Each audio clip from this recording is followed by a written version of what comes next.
Bom dia, meus irmãos. Graça e paz aos líderes. Nós queremos trazer aqui o sermão para o PGM nesta semana e nós estaremos tratando sobre o tema de domingo à noite, né, da nossa conferência da família. E o tema de domingo à noite foi a família e o reino de Deus. Como é que esta família ela vai agir por meio do reino de Deus, da qual ela faz parte, ok? Quando nós pensamos sobre o reino de Deus, nós falamos deste governo de Deus que, de maneira espiritual, atua sobre a família, estabelecendo dentro da casa, do lar, um trono, mas para que Jesus esteja sentado neste trono e não aqueles que compõem a questão da família. E é dentro desse contexto que Jesus reina sobre a vida familiar. E quando nós falamos de família, nós falamos desta família, queridos, que é um projeto de Deus, que agora lavada e remida pelo sangue do Cordeiro, vive uma relação pautada na vontade de Deus, né? Lembrando lá a oração do Pai Nosso, que venha o teu reino e seja feita a tua vontade, ok?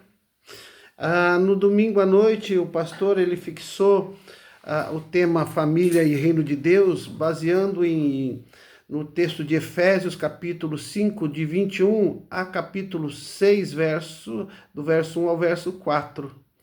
Ok? Então é sobre esse texto que nós falaremos rapidamente, apenas para que você possa dar uma olhada depois e trabalhar os temas exposto pelo pastor Murilo, ok? Então lá no capítulo de Efésios, capítulo 5, ele começa tratando de maneira específica, primeiro, o papel do homem dentro da família, lembrando sempre que este homem que faz a parte do sacerdote lá dentro da família, ele é um homem cujo coração, no trono do seu coração, Jesus está assentado nele.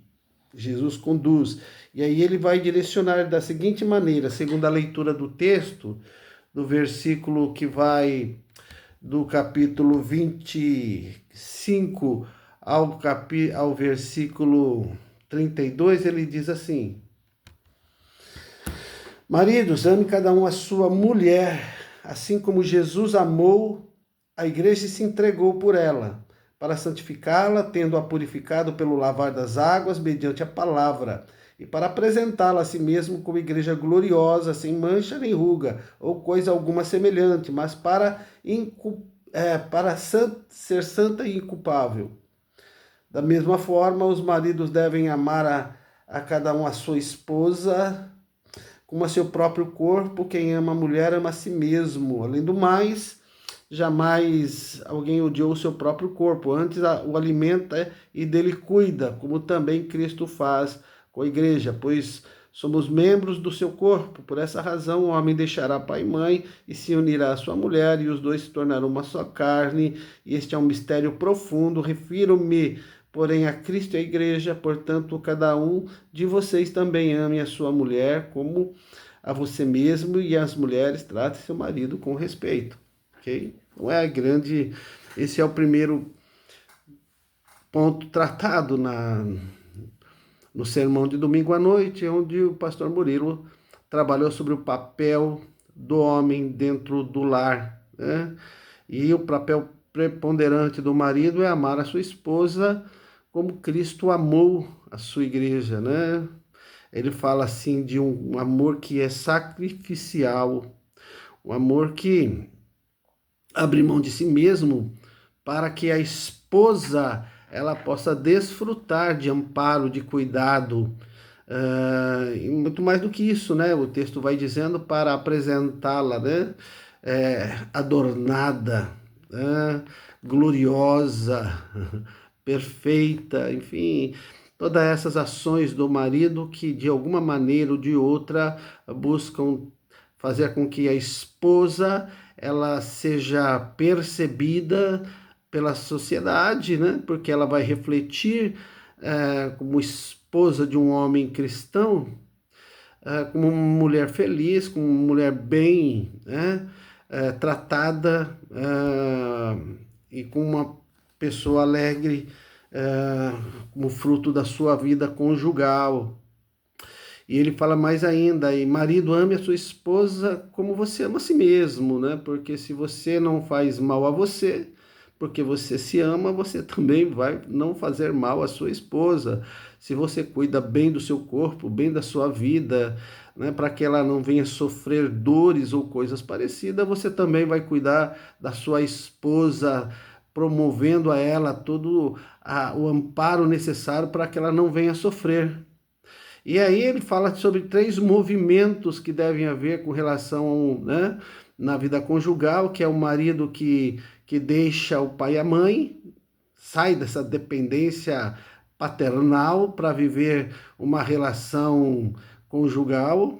Ele vai se unir a esta mulher, ele vai estar com ela, fazer parte da vida dela e será um com ela, né? Ou seja, não só no corpo, mas também de objetivos, propósitos que esse homem tenha com relação à construção de uma família. Então esse é o papel do homem, né? O papel de você amar a sua igreja de um amor sacrificial, de você fazer bem a ela, tanto quanto você faz a si mesmo, porque se você ama a si mesmo, você também vai amar a sua esposa. E depois esses movimentos, né? De sair de casa, de se unir a esta mulher e de ser um com ela, ok? Bom, depois ele trabalhou a questão do papel da esposa, do versículo 22 a 42, ele diz assim, né? Vamos lá, 22 a 42 diz assim: mulheres, sujeite-se cada uma ao seu marido como ao Senhor, pois o marido é o cabeça da mulher, como também Cristo é o cabeça da igreja, que é o seu corpo, do qual ele é o Salvador. Assim também como a igreja está sujeita a Cristo, também as mulheres estejam em tudo sujeitas aos seus maridos. Não é uma sujeição marcada por um processo de escravidão, né?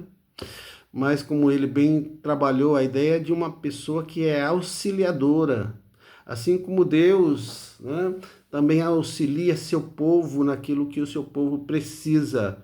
A mulher tem esse papel de estar ao lado do marido, né, de caminhar juntamente com seu esposo, ajudando ele, né, no desenvolvimento da sua família, de uma maneira que ela possa participar efetivamente, tanto no cuidado do marido, como no cuidado da casa, como no cuidado dos filhos, né?